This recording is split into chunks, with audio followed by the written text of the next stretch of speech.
26,000 লোককে চাকরি দেওয়া হয়েছে, সেখানে দেখতে গেলে দেখা যাবে এমন অনেক লোক আছে যারা হয়তো বিয়ন্ড স্যাংশন স্ট্রেন্থ চাকরি পেয়েছে। আপনারা যারা চাকরি করতে গেছিলেন তাদেরও কিন্তু একটা রেসপন্সিবিলিটি ছিল দেখে নেওয়া যে আমরা কি স্যাংশন পোস্টে চাকরি পাচ্ছি না বিয়ন্ড স্যাংশন পোস্টে চাকরি পাচ্ছি। আমার কাছে একটা প্রশ্ন হচ্ছে, যতক্ষণ না আপনার ক্রিমিনাল প্রসিডিংটা শেষ হবে, ক্রিমিনাল ইনভেস্টিগেশন শেষ হয়ে ফাইনাল চার্জশিট হয়ে মামলার ফাইনাল শুনানি হবে, এটা আপনি পাবেন কি করে? এটার জন্য তো ফাইনাল শুনানি দিতে হতো। তার মানে যা দাঁড়াচ্ছে এই যে 6,276 জন, হ্যাঁ, এদের ক্ষেত্রেই তার মানে তাদের সম্পূর্ণ টাকা ফেরত দেওয়ার ব্যাপারটা আসছে। যদি কোনো গভর্নমেন্ট বা অটোনমাস বডি তাদের ফেরত নিতে না চায়, তাহলে প্যারাগ্রাফ 47-এর বেসিসে প্রথমে একটা নোটিস অফ কন্টেম্প্ট, তারপরে একটা কন্টেম্প্ট অ্যাপ্লিকেশন। যদি কোনো অর্গানাইজেশন তাকে না ফেরত নেয়, সরকারি অর্গানাইজেশন, তাহলে that will be directly against paragraph 47। সেই জন্য এই প্যারাগ্রাফ 50টা shortest paragraph, but it has a huge ramification. যে জাজমেন্ট আছে সেটাতে যে ক্যালকুলেশন সুপ্রিম কোর্ট দিয়েছে বিভিন্ন প্যারাগ্রাফে, সেটাকে ইন্টারপ্রেট করে দেখাতে পারে যে তারা আনটেন্টেড। তারা একটা রিভিউ পিটিশন ফাইল করতে পারে সুপ্রিম কোর্টের কাছে, যে রিভিউ পিটিশন ফাইল করার একটা স্পেসিফিক টাইম আছে, সেই টাইমের মধ্যে ফাইল করুন, এবং সেই টাইমের মধ্যে ফাইলটা যখন আপনি করবেন তাতে তাড়াহুড়ো করবেন না। তাই এসএসসির কথা বলতে বলতেই আমার মাথায় কিন্তু প্রাইমারির কথা চলে আসছে। এখানে 26,000, ওখানে। সেই জন্য সিলেকশন প্রসেস যদি স্বচ্ছ না হয়, তাহলে সত্যি কথা বলতে গেলে সমব্যথী হতে পারি, দুঃখ প্রকাশ করতে পারি, কিন্তু সত্যি তাদের হাউস লোনের দায়িত্ব কে নেবে তার আইনে কোনো প্রভিশন নেই। সুপ্রিম কোর্টের বার্তা পরিষ্কার, বার্তা হচ্ছে যে আমরা কোনো রকম কোনো সিলেকশন প্রসেসে 1 ইঞ্চি দুর্নীতি বরদাস্ত করব না।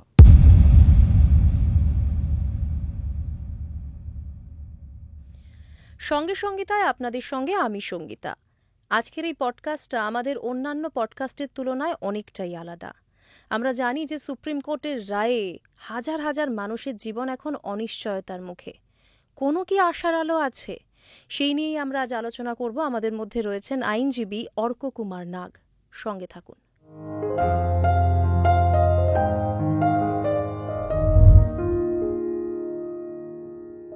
অর্কদা, সঙ্গে সঙ্গীতায় আপনাকে স্বাগত। সময়টা একটু অন্যরকম চলছে। আমি প্রত্যেকবার জিজ্ঞেস করি মানুষকে কেমন আছেন, কিন্তু নিজেরই মনটা ভালো নেই চারপাশের পরিস্থিতি দেখে। আজকে আপনাকে পেলাম, আমাদের মধ্যে অনেক কিছু জানার রয়েছে দাদা। এই যে সুপ্রিম কোর্টের রায় এসএসসি নিয়ে, বহু ছেলে মেয়ের কিন্তু মানে জীবনটা একেবারে একটা কোয়েশ্চেনের মুখে, অনিশ্চয়তার মুখে এসে দাঁড়িয়েছে। আপনার একটা রাজনৈতিক পরিচয় আছে। আজকে সেই রাজনৈতিক পরিচয়টাকে পাশে সরিয়ে রেখে আপনার কাছ থেকে একজন আইনজীবী হিসেবে কতগুলো প্রশ্নের উত্তর খুঁজব। কেননা অনেক ছেলেমেয়েরাই আছেন যারা এই সিচুয়েশনের মধ্যে পড়েছেন। আমার সাথে তারা কথাবার্তা বলেছেন, যোগাযোগ করেছেন, তারা বেশ কিছু প্রশ্নের উত্তর পাচ্ছেন না। সেই প্রশ্নের উত্তরগুলো আজকে খোঁজার চেষ্টা করব আপনার কাছ থেকে। প্রথমেই দাদা একটু জানতে চাইবো, এই যে আদালত থেকে এত বড় একটা ফরমান এলো, মানুষের জীবন মোটামুটি কেঁপে গেল, কিন্তু মানুষ বুঝতে পারছে না যে ঠিক কি রয়েছে এই ফরমানে। একটু যদি বুঝিয়ে বলেন। দেখুন, এটা বুঝিয়ে বলার আগে যেটা আমার মনে হয় যে আইনজীবী হিসেবে তো নিশ্চয়ই একটা বক্তব্য থাকবে, কিন্তু মানুষ হিসেবেও তো কিছু বক্তব্য আছে, এবং আমাদের নাগরিক হিসেবে সহনাগরিকদের জন্য একটা বক্তব্য আছে, তাদের প্রতি আমাদের একটা কর্তব্য আছে, এবং সেই কর্তব্যটাকে শুধু কি ঠিক হয়েছে কি ভুল হয়েছে সেইটার বেসিসটা না রেখে আমাদের একটা ওভারঅল চিন্তাভাবনা করার কথা আর কি।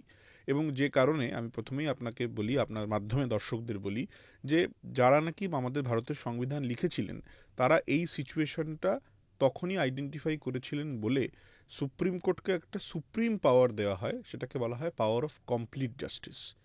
মানে অনেক সময় যখন দেখা যায় যে আইনের নিরিখে বা সংবিধানের নিরিখে কিছু নেই, কিছু অ্যাভেলেবল নেই, বা এমন কিছু ঘটনা যে ঘটনাটা আইনে হয়তো একরকম বলছে, কিন্তু মানুষ হিসেবে বা সিচুয়েশন হিসেবে মানুষদের কথা ভেবে সুপ্রিম কোর্ট কিন্তু একটা কমপ্লিট জাস্টিসের অর্ডার দিতে পারে। সেই পার্টিকুলার কমপ্লিট জাস্টিসের যে অর্ডারগুলো হয়, সেই অর্ডারগুলো হয়তো প্রেসিডেন্ট হয় না, সেটা হয়তো ব্যক্তি বিশেষ, ঘটনা বিশেষ বা পার্টিকুলার একটা সিচুয়েশন বিশেষে একটা অর্ডার হয়, কিন্তু সেই অর্ডারটা দিয়ে কিন্তু লার্জার স্কেল অফ মানুষের একটা কি বলবো আপনার, তাদের ক্ষতি থেকে বার করে নিয়ে আসা, বা তাদের যদি কোনো ভয়ঙ্কর কোনো সমস্যা হয় সেই সমস্যা থেকে বার করে নিয়ে আসার ক্ষমতা সুপ্রিম কোর্টের সেখানে আছে। এবং আইনজীবী হিসেবে এবং সহনাগরিক হিসেবে আমার কোথাও মনে হয়েছিল যখন সুপ্রিম কোর্টের চিফ জাস্টিসের নেতৃত্বাধীন 3 জজের বেঞ্চ এই মামলা শুনছে, তারা এই পাওয়ারটার কথা ভুলে যাবে না, এবং তারা যখন এই পাওয়ারটা এক্সারসাইজ করবে, তারা সেটা এমনভাবেই এক্সারসাইজ করবে যাতে নাকি ইকুইটি, মানে যেখানে মানে আমরা balance of the legal balance of the সোসাইটির কথা বলি, সেই লিগাল ব্যালেন্স অফ দি সোসাইটিটা মেনটেনড হবে। এবং এই মেনটেনেন্সটার খুব প্রয়োজনীয়তা ছিল, যেটা সামহাউ আমরা হয়তো এখানে দেখতে পাইনি, বাট সেটা জজ সাহেবদের নিজেদের মূল্যায়নে তারা করেছেন। এবারে আপনি যদি জাজমেন্টের কথায় আসেন, একদম আর কি একদম আমি রায়টা জাজমেন্টটা, জানতে চাইবো, একটু স্পষ্ট করে বুঝতে চাইবো পয়েন্ট ওয়াইজ। দেখুন রায়টা যে খুব স্পষ্ট ইন ইটসেলফ তা নয়। আপনারা দেখবেন বিভিন্ন জায়গায় হেডলাইন্সে বড় বড় করে লেখা হচ্ছে চাকরি বাতিল, লোকের টাকা ফেরত দিয়ে দিতে হবে, কিন্তু ব্যাপারটা এতটা ইজি সিচুয়েশন কিন্তু আমার মনে হচ্ছে নয়। হতেই পারে আমার থেকে অনেকেই আছেন যারা নিজেদের মতো ব্যাপারটা বোঝেন, তারা সেটা বলবেন। দাদা, এই জাজমেন্টের মানে এই রায়ের কিছু গুরুত্বপূর্ণ পয়েন্ট আপনার কাছ থেকে একটু বুঝতে চাইবো। আপনি প্রথম থেকে আমি আপনার মানে ইন ডিটেলস বেশি যাচ্ছি না, কারণ কি এটা একটা মানে কিভাবে সুপ্রিম কোর্টে এত পর্যন্ত এসছে এবং কি কি লিগাল প্রিন্সিপালস আলোচনা হয়েছে সেটা তে আর কি জোর দিয়েছে প্যারাগ্রাফ 18 পর্যন্ত। আপনি যদি প্যারাগ্রাফ 19টা দেখেন, সেখানে বলা হচ্ছে যে এই যে আলোচনা হলো আর কি এর আগে প্যারাগ্রাফ 9 থেকে প্যারাগ্রাফ 18-এ, তার সারমর্মটা কি, তার সারমর্মর প্রথম সারমর্মের কথাটা বলছে যে যদি টেন্টেড আনটেন্টেডকে কোনো রকমভাবে সেগ্রিগেট করা না যায়, তাহলে পুরো জিনিসটাই চলে যেতে হবে, এটা একটা সারমর্ম। তারপরেরটা হচ্ছে decision to cancel the selection process must be based on satisfaction derive from the materials collected through fair and thorough investigation. তাহলে এন্টায়ার কনসেপ্ট অফ কি বলবো, সুপ্রিম কোর্টের এই জাজমেন্টটা কিন্তু ইনভেস্টিগেশনের উপরে বেশি জোর দিচ্ছে বা বেশি ডিপেন্ড করছে যে ইনভেস্টিগেশন কি বলছে। তারপরে আপনি যদি দেখেন সেটা হচ্ছে despite the inconvenience cause to the untainted candidates when broad and deep manipulation in the selection process is proven due to weightage has been given to the maintaining the purity of the selection process, যে কথা আমি বারবার বলছিলাম যে যখন দেখা যাচ্ছে যে একটা মানে লার্জ স্কেলে হয়তো দুর্নীতি হয়েছে বা লার্জ স্কেলে ম্যানিপুলেশন হয়েছে, সেখানে selection process has to be out of question, প্রশ্নাতীত সিলেকশন প্রসেস হতে হবে। সেই জন্য একটা বার্তার দিকে এগোনোর অবজারভেশন কিন্তু সুপ্রিম কোর্ট এখানে ছুঁয়ে গেছিল। Individual notice and hearing may not be necessary in all cases for practical reasons when the fact established the entire selection process is vitiated with illegalities at a large scale. মানে 26,000 লোকের case to case basis তাদের কি বক্তব্য সেটা শোনার প্রয়োজনীয়তা নেই, কারণ কি এটা একটা লার্জ স্কেল সিনারিওর উপরে আলোচনা হচ্ছে, লার্জ স্কেল ম্যানিপুলেশনের কথায় সুপ্রিম কোর্ট মানে কি বলবো ফোকাসটা রেখেছে। আপনি তার পরের প্যারাগ্রাফটা যদি দেখেন, সেখান থেকে শুরু হচ্ছে ইললিগালিটিজ ইন দি সিলেকশন প্রসেস, মানে কি কি ইললিগালিটিজ আছে। প্রথমেই আপনি দেখবেন এখানে জজ সাহেবরা বলছেন, in our opinion this is a case where in the entire selection process has been vitiated and tainted beyond resolution. এখানে আবার একটা গন্ডগোল হচ্ছে, কারণ কি এখানে এন্টায়ার সিলেকশন প্রসেসটাকেই তারা টেন্টেড বলছেন, এন্টায়ার সিলেকশন প্রসেসটাকেই তারা নেগেটিভ বলছেন। বলছেন manipulations and fraud on large scale coupled with the attempted cover-up have dented the selection process beyond repair and partial redemption. পার্শিয়ালভাবে কাউকে কোনো সুযোগ দেওয়ার সুযোগ কিন্তু সুপ্রিম কোর্ট পাচ্ছে না। সুপ্রিম কোর্ট সেই জন্যই বলছে the credibility and legitimacy of the selection process are denuded. এই প্রসেসটাকেই তারা আর সঠিকভাবে দেখতে রাজি নন, তারা মনে করছেন যে প্রসেসটাই নষ্ট হয়ে গেছে। সুপ্রিম কোর্ট যেটা খুব গুরুত্বপূর্ণভাবে ডিপেন্ড করেছে হাইকোর্টের একটা জাজমেন্টের পার্টে, বলছে the evidence placed before us মানে High Court have established the following illegalities in the selection process. SSC had appointed an agency named NISA for the purpose of the scanning and evaluation. NISAর কথা আছে। Agency had engaged another agency, namely Data Santec, to scan the OMR sheets. Although scanning was done at the office premises of SSC, it is claimed by SSC that SSC had never engaged Data Santec to scan the OMR sheets or authorized the NISA to engage Data Santec or any other agency. এখানে একটা তাহলে ultimately কার কাছে গেল ব্যাপারটা, কিভাবে ডেটাটা protected হলো, clear picture তো নেই, ক্লিয়ার পিকচার থাকছে না। সুপ্রিম কোর্ট যে কারণে এই ভাগটা করা থেকে আটকে গেছে, মানে করে উঠতে পারেনি। তারপর যদি আপনি দেখেন SSC had destroyed the original OMR sheet with the scanned mirror images thereof being preserved in its server.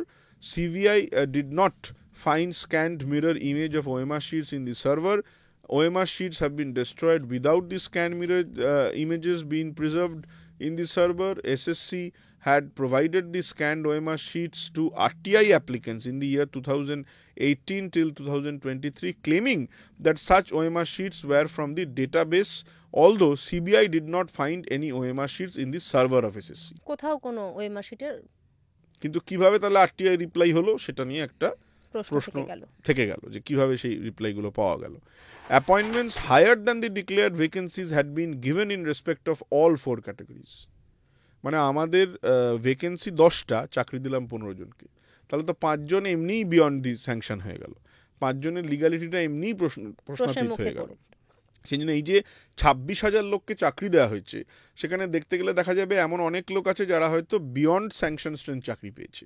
সেটা তাদের হয়তো দোষ নয়, কিন্তু পেয়েছে, কিছু করার নেই। ল তো দুদিক দিয়েই হবে, কারণ কি আমাদের আইনের প্রথম কথাই হচ্ছে ignorance of law is not an excuse. আপনারা যারা চাকরি করতে গেছিলেন তাদেরও কিন্তু একটা রেসপন্সিবিলিটি ছিল দেখে নেওয়া যে আমরা কি স্যাংশন পোস্টে চাকরি পাচ্ছি না বিয়ন্ড স্যাংশন পোস্টে চাকরি পাচ্ছি। এটা কি একটা সাধারণ মানুষের পক্ষে বোঝা সম্ভব কোনোভাবে? সম্ভব। অ্যাডভার্টাইজমেন্টে যদি 10টা পোস্ট অ্যাডভার্টাইজ হয়ে থাকে, যখন কোনো ব্যক্তি 11 নম্বর হিসেবে চাকরি পাচ্ছেন, তার মনে কিন্তু একটা প্রশ্ন ওঠা উচিত, আজকের দিনে ওঠা উচিত, আজকের টেকনোলজির দিনে, আজকের অ্যাওয়ারনেসের দিনে কিন্তু তার মনে একটা প্রশ্ন ওঠা উচিত যে আমি 11 নম্বর হিসেবে চাকরি পেলাম, অ্যাডভার্টাইজমেন্টটা ছিল না। কিন্তু প্রশ্ন কিন্তু তখন থেকেই উঠতে শুরু করে। অ্যাবসলিউটলি। কারণ যে চাকরিটা জয়েন করলো 11 নম্বরে, তার মনেও এই প্রশ্নটা থাকা উচিত। মানে আমি যখন কোনো একটা জায়গায় গিয়ে জয়েন করব, মানে ধরুন ফর এক্সাম্পল আমি লয়ারের হিসেবে প্র্যাকটিস করি, কিন্তু আমার লয়ের ডিগ্রি নেই, তা আমি যদি লয়ের ডিগ্রি ছাড়া একটা কোনো কোম্পানি বা সরকারের কোনো একটা দপ্তর জয়েন করি যেখানে ল ডিগ্রি থাকাটা ম্যান্ডেটরি, সেখানে যেমন যারা আমাকে ল ডিগ্রি ছাড়া অ্যাপয়েন্টমেন্ট দিয়ে অন্যায় করছে, আমিও কিন্তু ল ডিগ্রি ছাড়া জয়েন করে অন্যায় করছি। সেটা বটেই। আচ্ছা, persons placed lower in rank had been given appointment in preference to persons placed higher in rank. Rank jumping, rank jumping নিয়ে একটা বিস্তার আপনারা তো শুনেইছেন, সেটা আলোচনা হয়েছে। Merit list containing the marks obtained in the respective candidates had never been published. এটা একটা সত্যিই চিন্তার বিষয় ছিল সুপ্রিম কোর্টের কাছে, যে একদিকে ওএমআর শিট নেই, অন্যদিকে মার্কস কখনো পাবলিশড হয়নি, তাদের কাছে একটা ব্যালেন্স অফ কনভিনিয়েন্স যেটা আমরা বলি, সেটা তারা স্ট্রাইক করতে পারছিলেন না। Total beneficiaries of the illegalities are yet to be identified and rendered improbable given the stand of SSC board and the state. এই যে বেনিফিশিয়ারি অফ দি ইলিগালিটি কারা, এটা কিন্তু এসএসসি বোর্ড, স্টেট, এই কথাটা যদিও হাইকোর্ট ভেবেছেন, কিন্তু আমার কাছে একটা প্রশ্ন হচ্ছে, যতক্ষণ না আপনার ক্রিমিনাল প্রসিডিংটা শেষ হবে, ক্রিমিনাল ইনভেস্টিগেশন শেষ হয়ে ফাইনাল চার্জশিট হয়ে মামলার ফাইনাল শুনানি হবে, এটা আপনি পাবেন কি করে? এটার জন্য তো ফাইনাল শুনানি দিতে হতো। SSC had applied for permission to create supernumerary posts to accommodate the illegal appointees. এখানে সুপারনিউমারি নিয়ে যে বক্তব্যটা ছিল, সেই সুপারনিউমারি বক্তব্যটাও কিন্তু আলটিমেটলি সুপ্রিম কোর্ট কোনো জবাব দেয়নি, যে সুপারনিউমারি ক্রিয়েট করা যাবে কি না ফর দোজ পার্সনস যারা নাকি লিগাল, মানে যাদের কোনো টেন্টমেন্ট নেই, তারা আনটেন্টেড, কিন্তু তাদেরকে যেহেতু সিলেকশন প্রসেসে গন্ডগোল আছে, সিলেকশন প্রসেস সেটাসাইড হয়ে যাচ্ছে, এদেরকে আমরা অ্যাকোমোডেট করতে পারবো। কারণ কি সিলেকশন প্রসেস যে ভ্যাকেন্সিগুলো, সেই ভ্যাকেন্সিগুলো তো পাবলিক ভ্যাকেন্সি, সেই জন্য পাবলিক ভ্যাকেন্সিতে আপনি একটা গন্ডগোল করে ছেড়ে দিলেন, সেটা হতে পারে না। পাবলিক ভ্যাকেন্সিটা ক্লিয়ার রাখতে হবে, কারণ কি আপনি জানেন তার মধ্যে রিজার্ভেশন রোস্টারের ব্যাপার আছে, তার মধ্যে লোকেদের সুযোগ দেওয়ার একটা ব্যাপার আছে, এই জিনিসটা তো মাথায় থাকতেই হবে। সেজন্য সুপারনিউমারি পোস্ট কিন্তু আলটিমেটলি কোনো রিপ্লাই সুপ্রিম কোর্ট এই মামলায় দেয়নি, এটা ছেড়ে রেখে দিয়েছে। Recruitment rules governing the 4 categories had never been adhered to either in letter or spirit. Recruitment rules নিয়ে কিন্তু একটা বক্তব্য ছিল যে রিক্রুটমেন্ট রুলসের বেসিসে অ্যাপয়েন্টমেন্ট দেওয়ার কথা, সেই রিক্রুটমেন্ট রুলস কিন্তু ফলো হয়নি। এটা এই পয়েন্টটাতে সুপ্রিম কোর্ট হাইকোর্টের সাথে অ্যাগ্রি করেছে বললেই চলে। এর পরের পয়েন্টটাতে যদি আপনি আসেন প্যারাগ্রাফ 21, সেই প্যারাগ্রাফ 21-এ আপনি দেখবেন যে জাস্টিস বাক কমিটি নিয়ে একটা আলোচনা করা হয়েছে এবং তাদের যে ফাইন্ডিং সেইটা উপরে জোর দিয়েছে সুপ্রিম কোর্ট। সেখানে ডক্টর পার্থ চ্যাটার্জির নাম আছে, ডক্টর শর্মিলা মিত্রর নাম আছে, ডক্টর মহুয়া বিশ্বাসের নাম আছে, সুবীরেশ ভট্টাচার্যর নাম আছে, এবং আরও বাকি যাদের বিরুদ্ধে আর কি বিভিন্ন রকম অভিযোগ, শান্তিপ্রসাদ সিনহার নাম আছে, এদের সৌমিত্র সরকারদের নাম আছে। এই পয়েন্ট নিয়ে কিন্তু যেটা বাক কমিটির ফাইন্ডিং ছিল তার উপরে সুপ্রিম কোর্ট জোর দিয়েছে এবং সুপ্রিম কোর্ট সেটাকে রিলাই করেছে। এবং আলটিমেটলি আপনি যদি প্যারাগ্রাফ 23-তে আসেন, এখান থেকে শুরু হচ্ছে যে স্ট্যাটিস্টিক্যাল রিপোর্ট যেটা দেওয়া হচ্ছে সুপ্রিম কোর্টের কাছে। সেখানে বলছে যে the SSC had been candid enough to admit rank jumping, that is to say candidates having lower rank have been given higher rank, out of panel appointments, manipulation in OMR scores. এই তিনটে point কিন্তু SSC admit করেছে supreme কোর্টের কাছে যে এই গণ্ডগোলগুলো হয়েছে।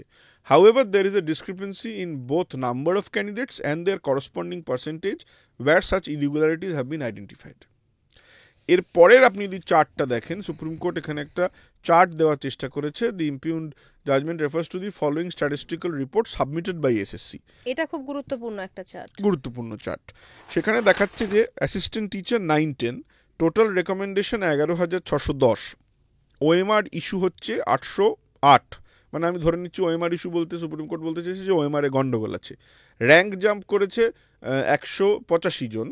অ্যালেজ ইরেগুলারিটি এই দুটো যোগ করলে পাওয়া যাবে হচ্ছে 993, আর তার মানে অ্যালেজ ইরেগুলারিটি ইন পার্সেন্টেজ হচ্ছে টোটাল, হ্যাঁ, টোটালের 8.50। ঠিক similarly assistant teacher in 11-12 group C, group D, group ডিতে সব থেকে বেশি পার্সেন্টেজ অফ ইরেগুলারিটি পাওয়া যাচ্ছে 38.43 আর 44.87। এরপরের পয়েন্টটা হচ্ছে written submission filed on behalf of SSC to the courts with 2 tables. Table 1 pertains to candidate who either jumped the rank or were appointed despite being in the panel. Not being in the panel. Not being in the panel, I'm sorry. সেখানে বলা হচ্ছে যে rank jump করেছে প্রায় 74 জন, মানে প্রথমটাই আমি আপনাকে দেখানোর জন্য বলছি, আর out of panel but still appointed 111, তার মানে টোটাল ইলিগাল অ্যাপয়েন্টেড 185। এর একটা ভাগ দেওয়া আছে। এখানে গ্রুপ ডি আর গ্রুপ সিতে সব থেকে বেশি ইলিগালিটি দেখা যাচ্ছে। আর টেবিল 2টা হচ্ছে for candidates who were appointed manipulating the OMR sheet, যেটা খুব ইম্পর্টেন্ট এই কেসে। আপনি দেখবেন প্রথমটাতেই লেখা হচ্ছে যে number of candidates with alleged OMR score mismatch as per CBI, সেটা হচ্ছে 952, আর candidates out of B who were appointed, মানে আউট অফ বি মানে হচ্ছে এর আগে যে বিটা দেওয়া আছে র্যাঙ্ক জাম্পড, তার বি, সেখানে 808। আর টোটাল এখানেও আপনি দেখবেন যে গ্রুপ সি গ্রুপ ডিতে টোটাল আছে। হ্যাঁ, in another written submission filed by the SSC in this court, it is claimed that on further verification the following details of the candidates who either jumped rank or were appointed despite not being in the panel came to light. এখানেও আপনি দেখবেন rank jump 74, out of panel but still appointed 111। তো এই পয়েন্টগুলো, এবং আচ্ছা তার পরেরটা হচ্ছে persons identified having dispute in OMR sheet, মানে এই কন্টিনিউয়াস যে ডিটেলসটা সুপ্রিম কোর্ট প্রোভাইড করেছে এটা কিন্তু ফর ম্যাক্সিমাম পিপল, মানে এই লাস্ট লাইনটা আপনি দেখুন পেজ 30, সেখানে বলছে 1498 out of panel candidates war illegally appointed, 926 candidates were involved in rank jumping, and 4,091 candidates were recommended despite OMR mismatch. This thus excluding 239 candidates who fall under the OMR mismatch and other illegalities, SSC acknowledges 6,276 illegal appointments were made. তার মানে এখানে 6,276 এই সংখ্যাটা কিন্তু উল্লেখ করে দিচ্ছে supreme court. আর আপনি দেখবেন এই যে দাস এক্সক্লুডিং 239, তার উপর একটা ফুটনোট দেওয়া আছে 38। আপনি 38 ফুটনোটটা দেখুন, পেজ 31-এর শেষে লেখা আছে 57 candidates group C OMR mismatch, 170 candidates group D OMR mismatch, 12 candidates class 9-10 assistant teacher common to rank jumping and out of panel. এই ডিভিশনটাও ভাগ করে দেওয়া রয়েছে। রাইট। তো এই বেসিসে সুপ্রিম কোর্ট এই ইললিগাল অ্যাপয়েন্টমেন্ট যারা পেয়েছে তাদের আগেনস্টে প্রসিড না করে সবার আগেনস্টেই প্রসিড করেছে, বিকজ সুপ্রিম কোর্টের মনে হয়েছে যে এই অ্যাপয়েন্টমেন্টটা দিতে গিয়ে পুরো প্রসেসটাই টেন্টেড হয়ে গেছে। That is what the outcome is. তার মানে যা দাঁড়াচ্ছে এই যে ৬,২৭৬ জন, হ্যাঁ, এদের ক্ষেত্রেই তার মানে তাদের সম্পূর্ণ টাকা ফেরত দেওয়ার ব্যাপারটা আসছে, তাই হওয়া উচিত, 12% ইন্টারেস্ট সহ। তাই হওয়া উচিত। এর পরেরটা আপনি দেখুন, বলছে at this stage we would like to refer to the affidavit of such and such on behalf of the West Bengal State Selection Commission before the High Court, যেখানে এসএসসি বলেছে I further say that in course of the investigation by the CBI, the chairman and the secretary of the commission have had several meetings with the officials of CBI, including the head of the branch ACB, wherefrom it appeared that in course of their investigation interrogation, they have also come across a considerable number of illegal appointments.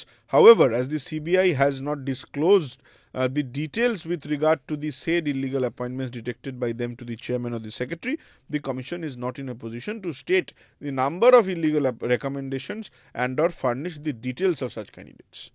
কারণ কি, ইলিগালিটি ধরার দায়িত্ব CBI ছিল। CBI যদি এই লিস্টটা না দেয় তাহলে কারা ইলিগাল কারা লিগাল সেটা এসএসসির পক্ষে বলা সম্ভব নয়, কারণ কি এসএসসি তদন্ত করছে না এবং ওএমআর শিটও নেই সঙ্গে, ওএমআর শিটও নেই, এবং এসএসসি তো রেকমেন্ডেশন দিয়েছে, এসএসসির কাছে তো সবাই লিগাল। এসএসসি কেন বলতে যাবে যে কোনটা লিগাল নয় কোনটা ইলিগাল, সেটা তো এসএসসির পক্ষে বলাও সম্ভব নয়। তার জন্য তো একটা মানে প্রিমিয়ার ইনভেস্টিগেশন এজেন্সিকে দায়িত্ব দেওয়া হয়েছে।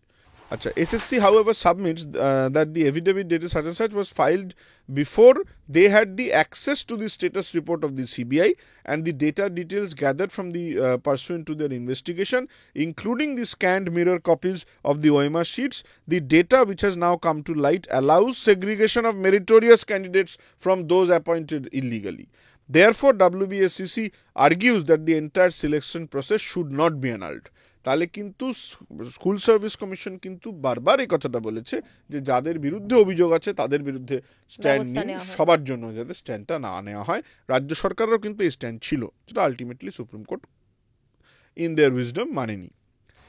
We may have accepted this argument if WBSCC had the original physical OMR sheets or mirror copy of the OMR sheets. However, WBSCC accepts that they do not have the physical OMR sheets as they were destroyed in terms of Rule 21 such and such, which require retention of the OMR sheets only for 1 year.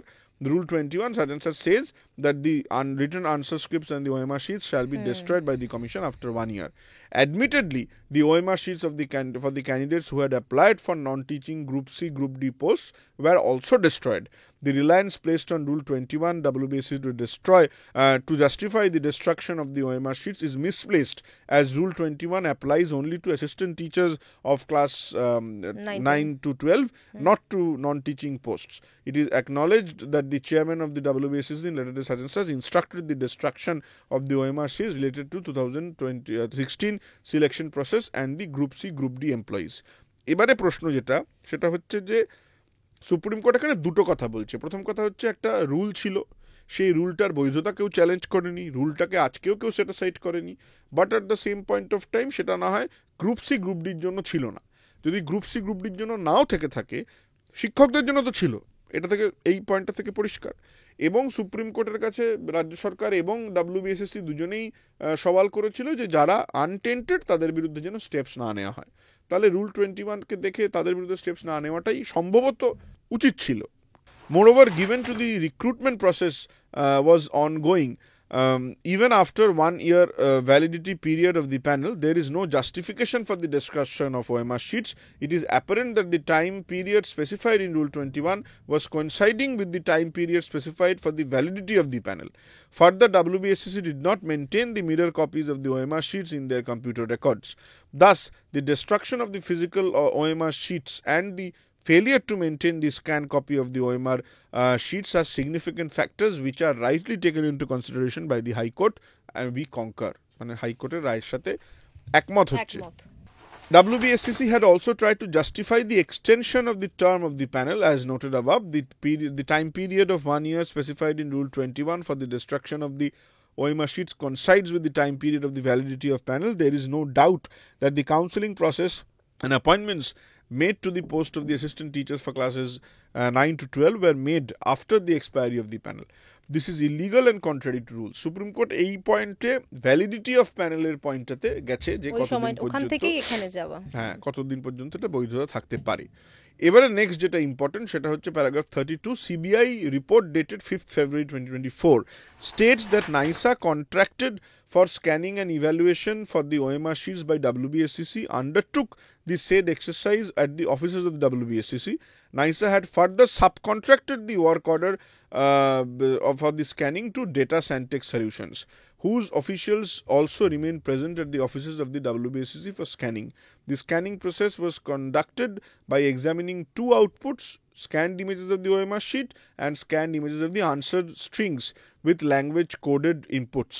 NISA then made a tabulation of the results of the OMR sheets and shared it with the WBSCC. It is peculiar that WBSCC did not retain the mirror scanned copies of the OMR sheets in the electronic record, while the allowing NISA to keep them. The CBI report data indicates that WBSCC did initially retain the scanned copies of the OMR sheets, which were subsequently detected and destroyed. The contradictory stance of the WBSCC on the possession and destruction of the scanned copies of the OMR sheets reflect an attempt to cover up the illegalities and lapses in the selection process, though the WBSCC claimed to not retain the scanned copies of the images of the OMR sheets vide Right to Information Act such and such. They further furnished the scanned copies of the OMR sheets to the two candidates. WBSCC records in the Right to Information response dated 12th October and 18th January that the mirror image of the OMR sheet is being furnished as per the data stored in the Commission's database. However, subsequently WBSCC took a stance that the scanned mirror copies of the OMR sheets were obtained from the data retrieved from the CBI. বারবার কিন্তু এই OMR শিটের কথাটাই উঠে আসছে। না দেখুন OMR sheet নিয়ে একটা গন্ডগোল আছে, এটা নিয়ে মারাত্মক গন্ডগোল। দাদা সমস্যার দিকগুলো তো এতক্ষণ আমরা দেখলাম, এবার একটু কনক্লুশনে আসা যাক। হ্যাঁ দেখুন, যদি আপনি কনক্লুশনে দেখেন প্যারাগ্রাফ 45 অনওয়ার্ডস, প্রথমেই সুপ্রিম কোর্ট বলছে যে the entire appointments are the result of fraud which amounts to cheating, so refunds has to be made. Paragraph 46 is important, বলছে for candidates not specifically found to be tainted the entire selection process has been rightly declared null and void due to the egregious violations and illegalities which violates Article 14 and 16 of the Constitution. As such, the appointments of these candidates are cancelled. However, candidates who are already employed need not be asked to be refund or restitute any payments made to them. However, their services will be terminated. Furthermore, no candidate can be appointed once the entire examination process and results have been declared void. যারা tainted নয়, not specifically found to be tainted, তাদেরকে টাকা ফেরত দিতে হবে না, but at the same point of time তাদেরকে তারা সার্ভিসও কন্টিনিউ করতে পারবে না, কারণ কি এন্টায়ার এক্সামিনেশন প্রসেস আর results have been declared void. কিন্তু ওই প্রশ্নটা আবার ঘুরে চলে আসছে যে এই লিস্টটা কী করে পাবলিশ হবে, কারা টেন্টেড কারা আনটেন্টেড। আর once this list is published, যারা আনটেন্টেড এটাকে মেনে নেবে কিনা, এটা উইদাউট ক্রিমিনাল প্রসিডিং, তারা আবার এটাতে কোনো আলাদা মামলা করবে কিনা বা এই মামলাতেই আলাদা অ্যাপ্লিকেশনস ফাইল করবে কিনা সেই নিয়ে কিন্তু প্রশ্ন থেকে যাচ্ছে। Some of the appointed candidates who do not fall within the category of tainted candidates may have been previously worked in different departments of the state government or with autonomous bodies, etc. In such cases, although their appointments are cancelled, these candidates will have the right to apply to their previous departments or autonomous body to continue in service with those entities. These applications must be processed by the respective government departments or bodies within 3 months, and the candidates will be allowed to resume their position. Further, the period between the termination of their previous appointment and their rejoining will not be considered a break in service. The seniority and other entitlements will preserve. They will be eligible for increments. However, for the period they were employed in a disputed appointment, no wages shall be paid. Further, if required, necessary supernumerary post may be created for persons appointed in the interim. এইটা খুব important, কারণ কি যারা সরকারের চাকরি করছিলেন এর আগে তাদেরকে ফেরত যাওয়ার একটা সুযোগ দেওয়া হয়েছে, তাদেরকে সব রকম সুবিধা দেওয়া হয়েছে এক্সেপ্ট ফর দি স্যালারি। কারণ কি তারা এখানে অলরেডি, কারণ কি যেহেতু সুপ্রিম কোর্ট আগেই বলেছে যে যারা আনটেন্টেড তাদের স্যালারি ফেরত দিতে হবে না, সেই জন্য তারা ওখানে আর কোনো স্যালারি পাবে না, কিন্তু তারা ওখানে আবার জিরো থেকে কন্টিনিউ করতে পারবে। বাট সেই জিরো থেকে কন্টিনিউ করতে পারবে মানে as if they never went to a new job. তাদের ইনক্রিমেন্ট, তাদের স্যালারি, তাদের প্রমোশন যা যা থাকবে যেখান থেকে ছেড়ে এসেছিল ঠিক সেখানেই আবার ফেরত যেতে পারবে, যেখান থেকে সেরে এসেছিল সেখানেই। কিন্তু এখানে একটা ধোঁয়াশা থাকার কারণ নেই, কারণ কি সিনিয়রিটির কথাও বলেছে, মানে ওই টাইমটুকু ধরে নেওয়া হবে তারা অন্য জায়গায় নিয়ে এনেছিল, কিন্তু সেই পোস্টটা এখনো খালি আছে কিনা, তার জন্য ভ্যাকেন্সি আছে সুপ্রিম কোর্ট কিনা ব্যবস্থা লাস্টে করেছে। বলেছে যদি ভ্যাকেন্সি না থাকে তাহলে যাদেরকে ওখানে অ্যাপয়েন্ট করা হয়েছে তাদেরকে সুপারনিউমারি করে এদেরকে আবার অ্যাকোমোডেট করে নিতে হবে।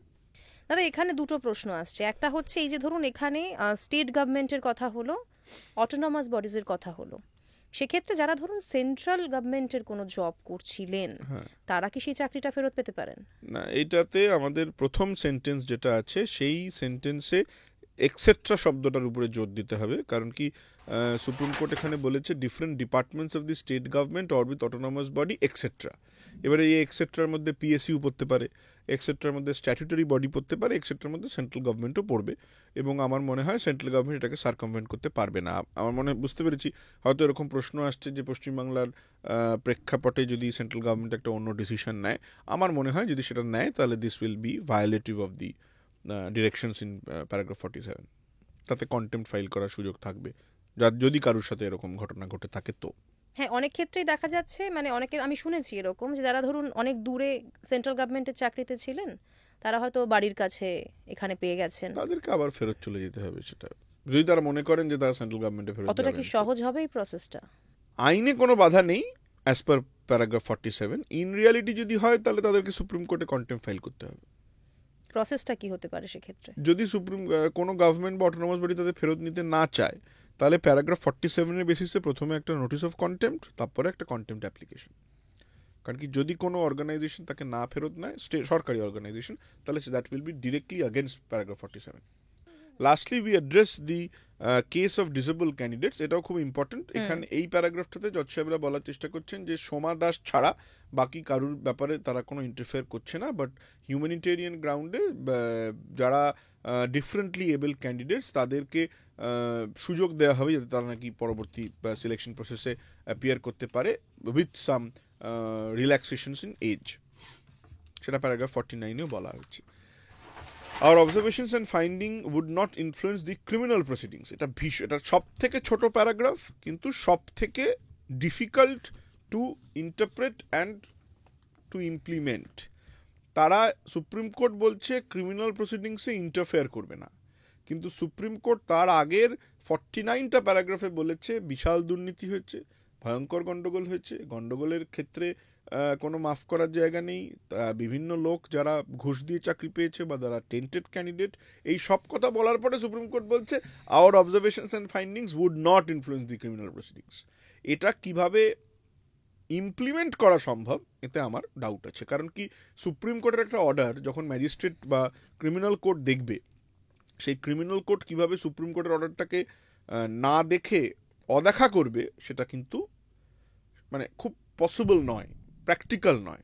কারণ কি আমার সুপিরিয়র মোস্ট কোর্ট, তাও চিফ জাস্টিস অফ ইন্ডিয়া, সে একটা কথা বলে গেছে, আমি তার বাইরে বেরিয়ে অন্য কোনো আর্গুমেন্ট অ্যাকসেপ্ট করে ক্রিমিনাল কেসে একটা অ্যাবসলিউট অপোজিট অর্ডার দেব, সেটা নিয়ে কিন্তু সেটা হয় না জেনারেলি, খুব মানে হিউম্যানলি এটা পসিবল নয়।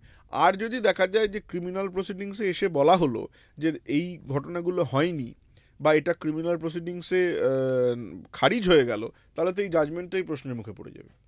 সেই জন্য এই প্যারাগ্রাফ 50টা shortest paragraph, but it has a huge ramification.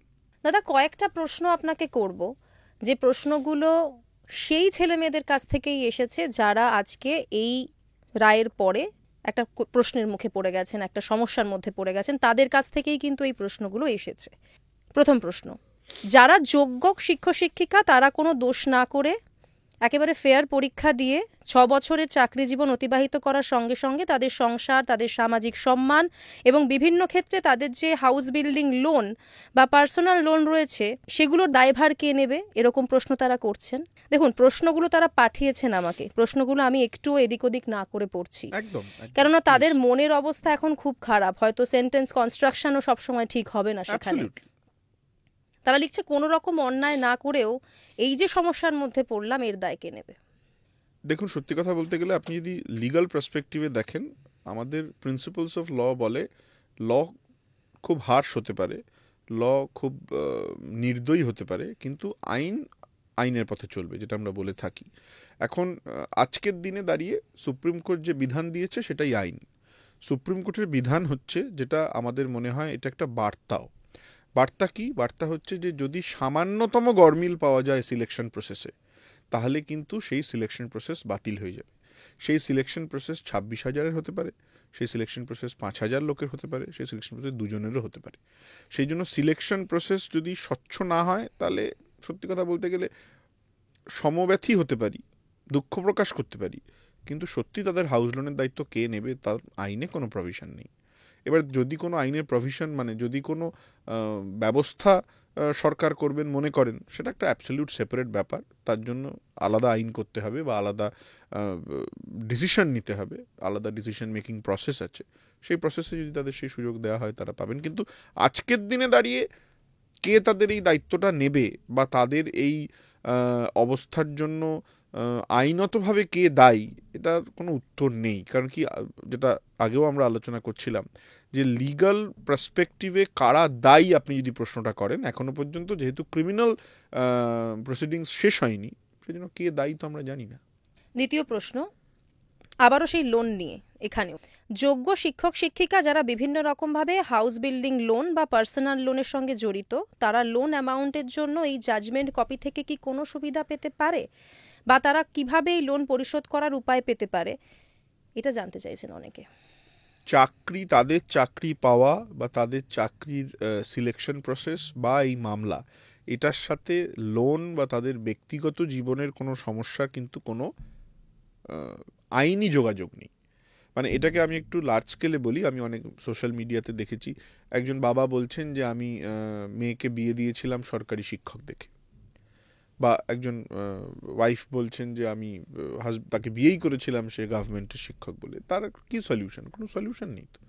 এটা তো প্রত্যেকটা আলাদা আলাদা চ্যাপ্টার অফ লাইফ, এটাকে তো আপনি মিলিয়ে নিতে পারবেন না। মানে আজকে যদি আপনি আপনি যদি একটা জুট মিলে চাকরি করতেন, যদি জুট মিলটা যখন বন্ধ হয়ে গেল, জুট মিলে যখন চাকরি রইল না, তখন আপনি কোথায় যাবেন? তার দায়িত্ব কে নেবে? কেউ নেয়নি। কিন্তু দাদা, এখানে যদি আমি একটা প্রশ্ন আমার মাথায় আসছে, এই যে ধরুন যারা টিন্টেড নয় বলা হচ্ছে, যারা নয় আইডেন্টিফাই তো করছে কোনো রকমভাবে, করছে। তাহলে সেক্ষেত্রে তারা কোনো কি সুযোগ পাবে? কোনো উপায় তাদের জন্য হবে? কেননা দেখুন, এটা কিন্তু খুব বড় প্রশ্ন। যারা ধরুন আজকে চাকরি করছিল, কেউ 6 বছর, কেউ 7 বছর, কেউ 8 বছর চাকরি করেছে, তারা সংসার শুরু করেছে, তাদের ছেলে মেয়ে রয়েছে, তারা লোন নিয়েছেন, মানে তারা তো একদম অথই জলে এখন। এই প্রশ্ন তো আসবেই। না, দেখুন, তাদের সুপ্রিম কোর্টই তাদের সুযোগ দিয়েছে। তাদের মধ্যে যারা অন্য কোনো জায়গা থেকে, সরকারি কর্মরত জায়গা থেকে ছেড়ে এসছে, তাদেরকে ফিরে যাওয়ার সুযোগ দিয়েছে সুপ্রিম কোর্ট। এবং যারা মনে করছে যে তারা পরবর্তী সিলেকশন প্রসেসে পার্টিসিপেট করবে, তার সুযোগ দিয়েছে সুপ্রিম কোর্ট। কিন্তু আজকের দিনে দাঁড়িয়ে হাতে নাতে তাদের কোনো সুবিধে হবে কিনা, হাতে নাতে তাদের কোনো ফিনান্সিয়াল রিলিফ হবে কিনা, সেটা সুপ্রিম কোর্টের জাজমেন্টে বলা নেই। এবং আমার মনে হয় এটা সুপ্রিম কোর্টের স্কোপ অফ কনসিডারেশনেও হয়তো ছিল না, কিন্তু সুপ্রিম কোর্ট মনে করলে এটা স্কোপ অফ কনসিডারেশনে রাখতে পারতো, কারণ কি they have the power to do complete justice. কিন্তু তারা মনে করেছেন এটাতে তাদের আলোকপাতের দরকার নেই, তারা করেননি। মানে সেক্ষেত্রে এখন এই ছেলেমেয়েরা যারা সমস্যার মধ্যে রয়েছেন, তাদের কি করণীয়? আপনি একজন লয়ার হিসেবে কি সাজেস্ট করবেন? যারা আনটেন্টেড এবং তারা যদি সুপ্রিম কোর্টের যে জাজমেন্ট আছে সেটাতে যে ক্যালকুলেশন সুপ্রিম কোর্ট দিয়েছে বিভিন্ন প্যারাগ্রাফে, সেটাকে ইন্টারপ্রেট করে দেখাতে পারে যে তারা আনটেন্টেড, তারা একটা রিভিউ পিটিশন ফাইল করতে পারে সুপ্রিম কোর্টের কাছে। রিভিউ পিটিশন ফাইল করে তাদের নিজেদের কিছু ক্ল্যারিফিকেশনস চাইতে পারে। তারা বলতে পারে যে যেখানে সুপ্রিম কোর্টই বলছে যে তারা আনটেন্টেড, তাহলে তাদেরকে কেন এই পরিণতির শিকার হতে হলো বা হতে হবে, সেটাতে তারা সুপ্রিম কোর্টের কাছে আবেদন করতে পারে। কিন্তু একজন আইনজীবী হিসেবে আমার যেটা মনে হয় যে রিভিউ পিটিশন ফাইল করার একটা স্পেসিফিক টাইম আছে, সেই টাইমের মধ্যে ফাইল করুন। এবং সেই টাইমের মধ্যে ফাইলটা যখন আপনি করবেন, তাতে তাড়াহুড়ো করবেন না, সময় নিয়ে ফাইল করুন, পড়ে ফাইল করুন, বুঝে ফাইল করুন। এবং at the same point of time, এটা আমার বলতে কোনো দ্বিধা নেই, এই মুহূর্তের যিনি চিফ জাস্টিস অফ ইন্ডিয়া আছেন, তিনি 13ই মেতে তার মেয়াদ শেষ, তারপরে নতুন চিফ জাস্টিস অফ ইন্ডিয়া আসবেন। সেই জন্য আপনারা সময় নিন, সময় নিয়ে রিভিউ ফাইল করুন, তাতে যদি সুপ্রিম কোর্ট থেকে আপনারা কোনো রিলিফ পাবেন। দাদা, চতুর্থ প্রশ্ন। সুপ্রিম কোর্ট ঠিক ঠিক কি জানিয়েছে এটা অনেকে জানতে চাইছেন। নানান আলোচনা চলছে, 12% সুদসহ নাকি 9 বছরের বেতন ফেরাতে হবে চাকরিহারাদের, এটা সকলেই ভাবছেন। এই বিষয়টা একটু বুঝিয়ে বলতে বলছেন অনেকে। দেখুন, একটু কনফিউশন আছে। কে ফেরত দেবে, কে ফেরত দেবে না, এটা যে একদম স্ট্রেট জ্যাকেট ফর্মুলায় দেওয়া আছে তা নয়। আমি আপনাকে আগেও বলছিলাম আলোচনার মধ্যে যে টেন্টেড আনটেন্টেডটা কীভাবে আইডেন্টিফাইড হবে। এই টেন্টেড আনটেন্টেডটা আইডেন্টিফাই হওয়ার কথা আইদার সিবিআই বলবে, যে তাদের কাছে ডকুমেন্টস আছে, তাদের কাছে তথ্য এভিডেন্স আছে যে এরা ঘুষ দিয়েছে, এরা ঘুষ দেয়নি। আর তা না হলে সুপ্রিম কোর্টকে সেটা অ্যাডজুডিকেট করতে হতো। ক্যালকুলেশনস দিয়েছে সুপ্রিম কোর্ট, কিছু নাম্বারস আপনি পাবেন, কিন্তু নাম্বার দিয়ে তো হবে না। মানে কালকে যখন আমার কাছে যদি চিঠি আসে যে তুমি টেন্টেড তাই তোমাকে মাইনে ফেরত দিতে হবে, এবং আমারই সহকর্মীর কাছে একটা চিঠি আসে যে তুমি আনটেন্টেড তাই তোমাকে মাইনে ফেরত দিতে হবে না, তাহলে তো it gives rise to further litigations. এই জায়গাটায় ধোঁয়াশা আছে। এমন নয় যে একদম পরিষ্কার বোঝা যাচ্ছে কি কাকে টাকা ফেরত দিতে হবে, কাকে ফেরত দিতে হবে না। কিন্তু যদি এটা পরিষ্কার না থাকে তাহলে এটা নিয়ে তো সমস্যা আরও বাড়বে। এটা সমস্যার শেষের কোনো জায়গা নেই আর কি। মানে সুপ্রিম কোর্টের সুপ্রিম রায়তে কিন্তু আমরা ফাইনালিটিটা পাইনি এখনো কিছু জায়গা বাকি আছে, এখনো কিছু প্রশ্ন বাকি আছে, যেটার উত্তর আবার হয়তো সুপ্রিম কোর্টের দ্বারস্থ হয়ে দিতে হবে। পঞ্চম প্রশ্ন দাদা, যারা চাকরি হারালেন তাদের মধ্যে সত্যি যোগ্য যারা, তারা কি চাইলে কোনো আইনি পদক্ষেপ নিতে পারেন এই মুহূর্তে দাঁড়িয়ে? যারা সত্যি যোগ্য এবং যারা সুপ্রিম কোর্টের জাজমেন্টের এই ক্যালকুলেশনের বেসিসে যদি তারা মনে করেন যে তাদের কাছে যথেষ্ট তথ্য প্রমাণ আছে যে তারা যোগ্য আছে, মানে তাদের যোগ্যতা ছিল বা তারা ঘুষ দিয়ে বা কোনো বেপথে চাকরি পাননি, তারা একটা রিভিউ পিটিশন ফাইল করতে পারেন সুপ্রিম কোর্টের কাছে। ফাইল করে বলতে পারেন যে যেখানে সুপ্রিম কোর্ট নিজেই টেন্টেড আনটেন্টেডের মধ্যে একটা ভাগ করছে, মানে in terms of facilities, not in terms of cancellation of the entire process, সেখানে যেন ইন টার্মস অফ ক্যান্সেলেশন প্রসেসও সুপ্রিম কোর্ট তাদেরকে কিছু রিলিফ দেয়, সেইটা চেয়ে নিশ্চয়ই তারা একটা অ্যাপ্লিকেশন করতে পারে। কিন্তু সেটা কতটা গৃহীত হবে সেটা নিয়ে মানে আমি সত্যি জানি না, কারণ কি সুপ্রিম কোর্টের 3জন বিচারপতি একটা 41 পাতার জাজমেন্ট দিয়েছেন। নিশ্চয়ই তারা they have applied their mind before they have pronounce this judgement. But at the same point of time আমার মনে হয় যে রিভিউ পিটিশন ফাইল করার জন্য কিছুটা সময় লাগে আর কি, মানে কিছুটা টাইমের মধ্যে ফাইল করতে হয়, 30 দিনের মধ্যে ফাইল করার কথা।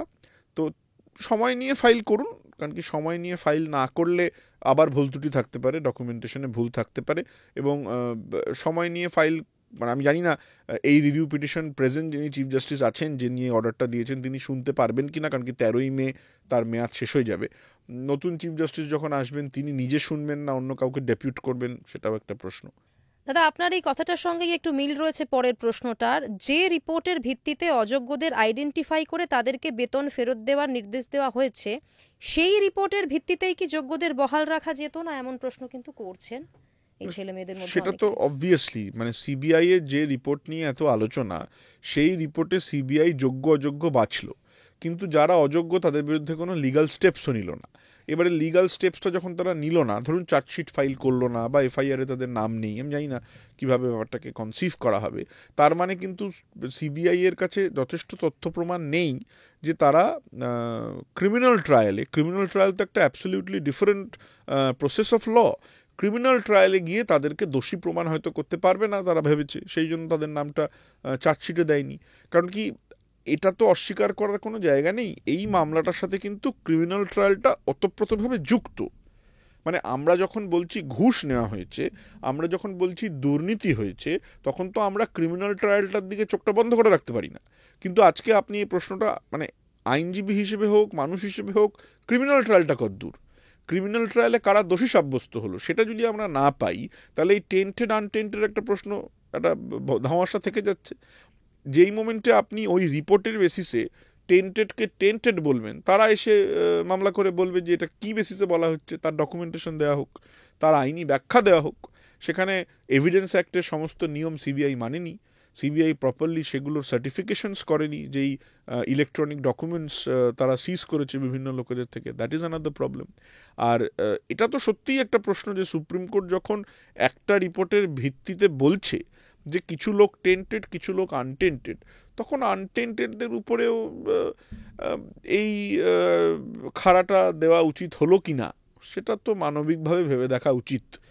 দেখুন কেন সুপ্রিম কোর্ট এটা করেনি, এটা তো বিচারপতিদের মাইন্ডসেট, কিন্তু হ্যাঁ এটাও একটা পয়েন্ট যে বিচারপতিরা হয়তো ভেবেছেন, কারণ কি সুপ্রিম কোর্ট যখন কোনো অর্ডার দেয় তখন তো সেটা আইনের খাতায় আইন হিসেবে থেকে যায়।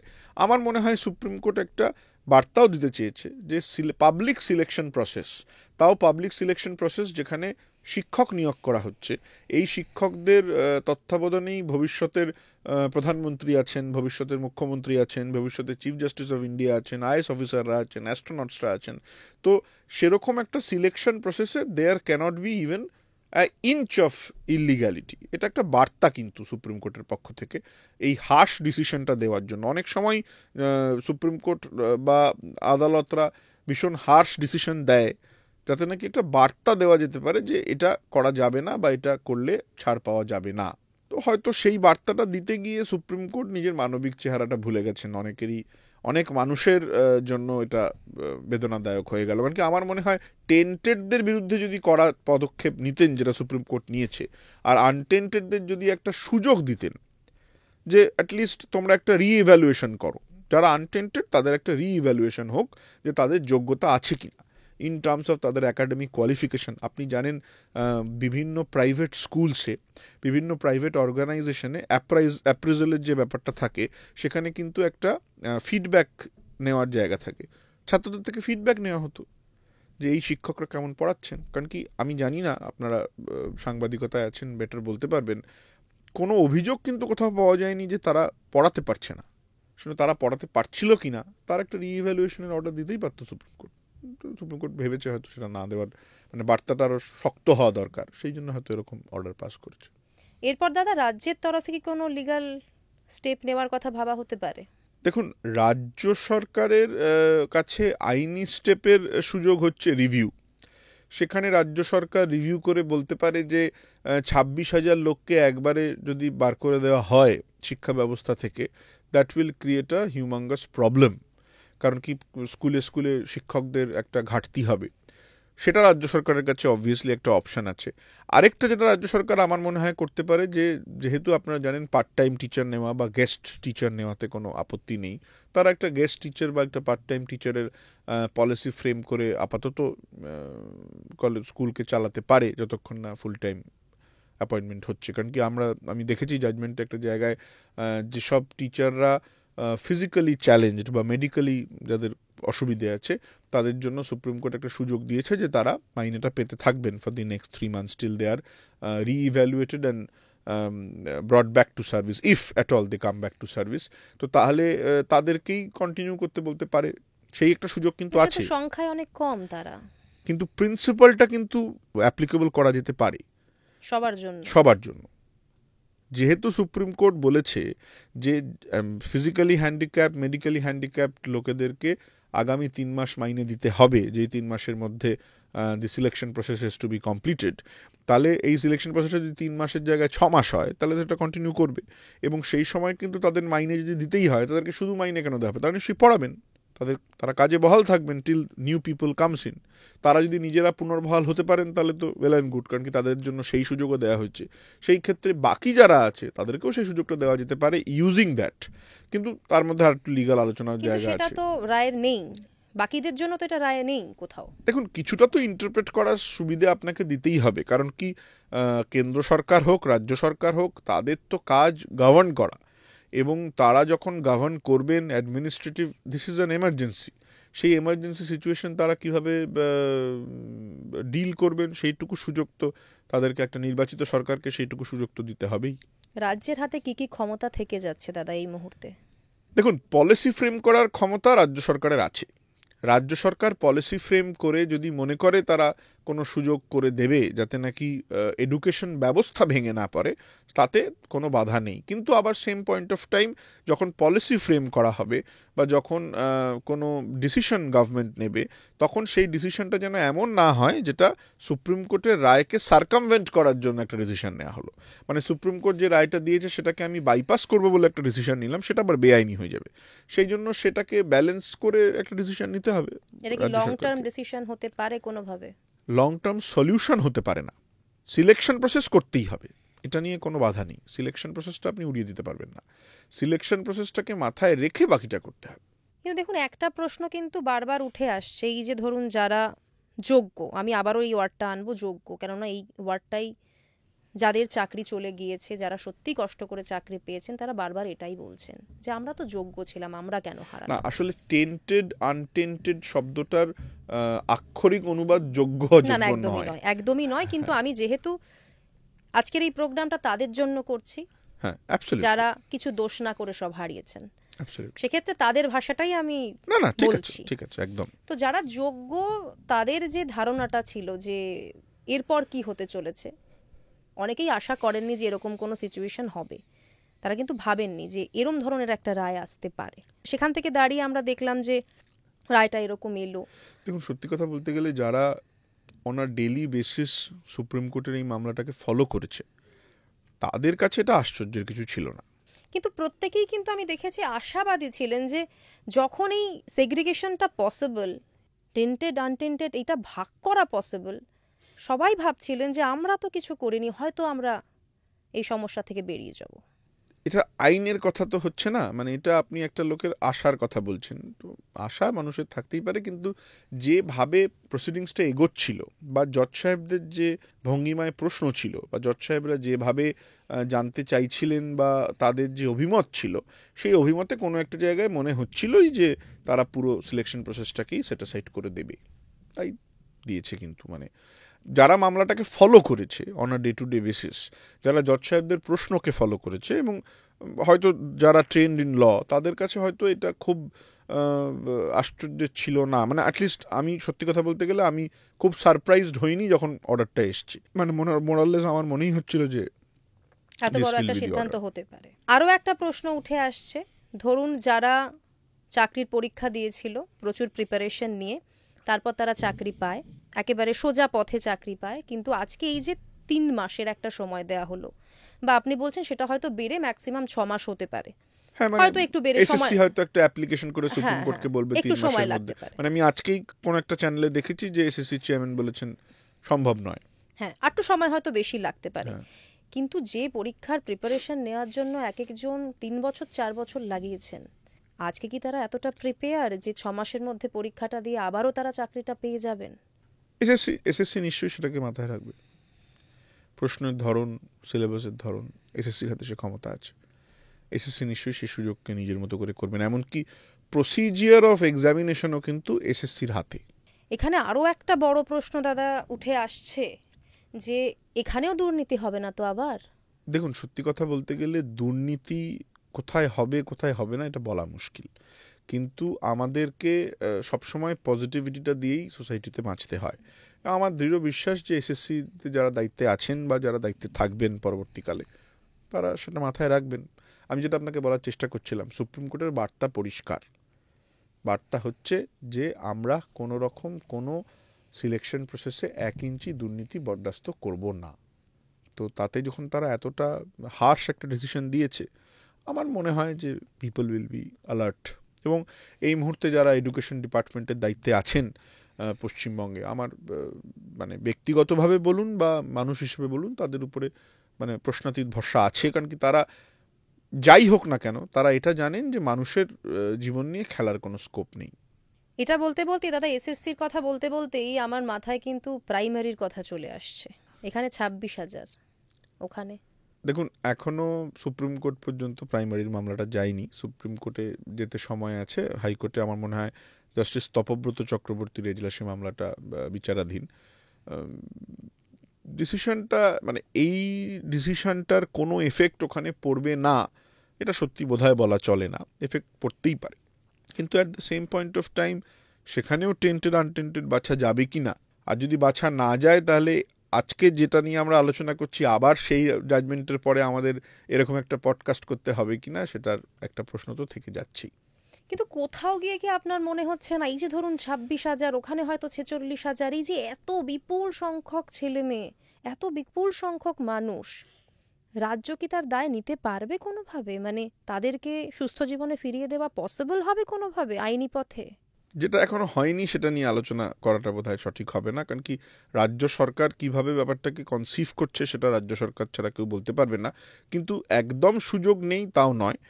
আইনি পদক্ষেপে, কারণ কি এই যে লোকগুলো যারা একটা এক্সপিরিয়েন্স গ্যাদার করেছে 9 বছরের, সেই এক্সপিরিয়েন্সের দামটা তো আপনি ফেলে দিতে পারবেন। আজকে যে টিচার 9 বছর আগে যেই ফ্লুয়েন্সিতে ম্যাথামেটিক্স পড়াতেন, 9 বছর পরে তার ফ্লুয়েন্সি নিশ্চয়ই আরও বেড়েছে, তার এক্সপিরিয়েন্স অনেক বেড়েছে, তার অ্যাপ্রোচ টু সাবজেক্ট অনেক, ম্যাথামেটিক্স কেন, যে কোনো আলাদা সাবজেক্ট নিয়ে আলোচনা হতে পারে, তার অ্যাকিউরেসি অনেক বেড়েছে, তাতে ছাত্ররা লাভবান হয়েছে।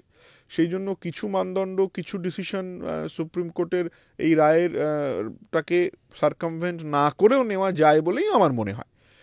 পলিসি ডিসিশন নেবে, সুযোগ, মানে এই যে মানদণ্ডটা, সেই মানদণ্ডটাকে চেঞ্জ করার ক্ষমতা আছে, সেই মানদণ্ড চেঞ্জ করবে এসএসসি। অ্যাডভার্টাইজমেন্ট যে হবে, সেই অ্যাডভার্টাইজমেন্টটা আরও স্পেসিফিক অ্যাডভার্টাইজমেন্ট হবে, এক্সপিরিয়েন্স চাওয়া হবে, কিন্তু কোনো দোষ নেই, হতেই পারে, কোনো কোনো স্কোপ নেই। আপনি যদি প্রশ্ন করেন যে প্রাইমারিতে কি হবে এবং সেটা ঠিক না বেঠিক, সেই নিয়ে আমার অভিমত খুব পরিষ্কার হচ্ছে যে সুপ্রিম কোর্ট যে রায়টা দিয়েছে তার মানে হচ্ছে একটা বার্তা। এই বার্তার প্রথম পোর্শনটা আমি আপনাকে বললাম, প্রথম পোর্শনটা হচ্ছে যে সিলেকশন প্রসেস প্রশ্নাতীত হতে হবে। আর দ্বিতীয় যে প্রশ্নটা, মানে দ্বিতীয় পার্টটা হচ্ছে যোগ্য অযোগ্য বিচার মানে করতে হবে, যাদেরকে দায়িত্ব দেওয়া হবে সিলেকশন প্রসেস করার, তারাই যদি অযোগ্য হয়, তাহলে বাকিদেরকে আপনি আর কি যোগ্যতার নিরিখে মানদণ্ডতে আনবেন? যারাই দায়িত্বে ছিল তারা সে দায়িত্ব তো পালন করতে পারেনি। আজকের দিনে দাঁড়িয়ে তো আমি বলতে পারবো না যে এসএসসি যারা চেয়ারম্যান ছিল তারা দারুণ কাজ করেছে, সেটা তো বলা চলে না, সেই জায়গা তো নেই। তারা ভুল করেছে, সেই ভুলটা তো তারা হয়তো জেলে থেকে সেটা তার প্রায়শ্চিত্ত করছে, কিন্তু তাদের যে ভুলটা করেছে তার তো ফার রিচিং এফেক্ট আছেই, কিছু করার নেই। আপনাকে প্রাইমারির কথাটা বললাম কেননা অলরেডি কিন্তু এই রায়ের পর যারা প্রাইমারিতে এখন চাকরিরত যারা কাজ করছেন তাদের মনে একটা ভয় দানা বাঁধতে শুরু করেছে, এবং প্রত্যেকেই বলতে শুরু করেছেন যে তাহলে কি এরপর আমরা? সেই জায়গা থেকে দাঁড়িয়েই আমি আপনাকে এই প্রশ্নটা করলাম। হয়তো অনেক আগে প্রশ্নটা করা হয়ে গেল, কিন্তু এই প্রশ্ন উঠতে শুরু করেছে। না, এটা আমি সত্যিই অস্বীকার করতে পারবো না as a student of law যে এই জাজমেন্টের কোনো এফেক্ট প্রাইমারির ডিসিশনে পড়বে না, এটা সত্যি বলা চলে না। কারণ কি, জজেরাও তো, যে হাইকোর্টের বিচারপতিরা এই মামলাটা শুনছেন, প্রাইমারির মামলাটা, সে তো পরের দিন এই জাজমেন্টটা পড়ে এসে বসবেন, এবং যারা প্রাইমারিতে মামলা করছেন উইথ রিগার্ড টু মানে সিকিং দি ক্যান্সেলেশন, তারাও তো এই জাজমেন্টটা দেখাবে কোর্টকে। মানে আমি জাস্ট তর্কের খাতিরে ধরে নিলাম জজ সাহেবরা পড়ছেন না, কিন্তু যারা মামলাটায় এসে বলছেন যে এদেরকে চাকরি থেকে বাদ দিয়ে দিন, পুরো সিলেকশন প্রসেস বাতিল করে দিন, তারাও তো এই জাজমেন্টটা রিলাই করবে, দেখিয়ে বলবে যে দেখো এই জাজমেন্টে এই লেখা আছে, তুমি বাদ দিয়ে দাও। সেই জায়গাটা তো থেকে যাচ্ছেই, সেই প্রবলেমটা তো থাকছেই, সেখান থেকে তো আপনি মানে পার পাবেন না। এই মুহূর্তে দাঁড়িয়ে কি মনে হচ্ছে দাদা, মানে এই যে ছেলে মেয়েগুলো যারা ধরুন প্রচণ্ড খারাপ সময়ের মধ্যে দিয়ে যাচ্ছে, তাদের জন্য ভালো কিছু কি আশা করা যেতে পারে এরপরে? মানে এই যে ধরুন স্টেট গভর্নমেন্ট এরপর কি স্টেপ নেবে সেদিকে কিন্তু এখন সবাই তাকিয়ে আছে। দেখুন, পলিসি স্টেট গভর্নমেন্ট কি ফ্রেম করবে সেটার দিকে তাকাতেই হবে, কারণ কি তারা যা ডিসাইড করবে that will be the final decision, এটা 1 নম্বর। 2 নম্বর হচ্ছে যে how this things can be implemented has to be looked into as well. কারণ কি সুপ্রিম কোর্টের এই অর্ডারটাকে সার্কামভেন্ট না করে বা ভায়োলেট না করে একটা এমন সিচুয়েশন ক্রিয়েট করতে হবে যাতে শিক্ষক শিক্ষিকাদেরও অসুবিধে না হয়, ছাত্রদের অসুবিধে না হয়, শিক্ষা ব্যবস্থার অসুবিধে না হয়। বাট সিলেকশন প্রসেস ইমিডিয়েটলি করতে হবে, তারও কোনো বিকল্প নেই। স্কুল সার্ভিস কমিশনকে ওয়ারফুটিং কাজ করতে হবে, অনেক দায়িত্ব তাদেরকে অনেকটা হ্যান্ডস প্রোভাইড করতে হবে স্টেট গভর্নমেন্টকে, এবং চেয়ারম্যানকে শক্তভাবে ডিসিশন নিতে হবে, এর ছাড়া কিন্তু কোনো বিকল্প নেই। কারণ কি, আপনি যে প্রশ্নটা আমাকে আগেই করেছিলেন যে যদি আবার দুর্নীতি হয় তাহলে তার দায়িত্ব কে নেবে, প্রশ্নাতীত সিলেকশন প্রসেস করতে হবে, এটাই কিন্তু সুপ্রিম কোর্টের বার্তা, এবং তার জন্য চেয়ারম্যানের উপরে অশেষ প্রেশার, এর কিন্তু কোনো বিকল্প নেই।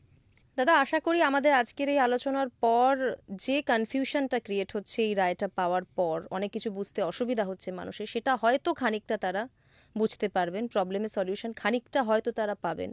যদিও এই প্রবলেমের সলিউশন আদৌ কি আছে সেটা আমি এখনো অবধি বুঝে উঠতে পারছি না, কিন্তু একটা পথ হয়তো আপনি কোনো রকমভাবে দেখাতে পারলেন এখানে কি করা যেতে পারে বা কি হতে পারে।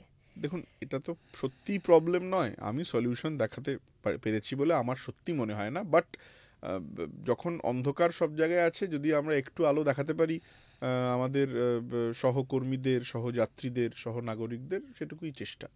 একেবারেই। অনেক ধন্যবাদ দাদা। Thank you. Thank you so much.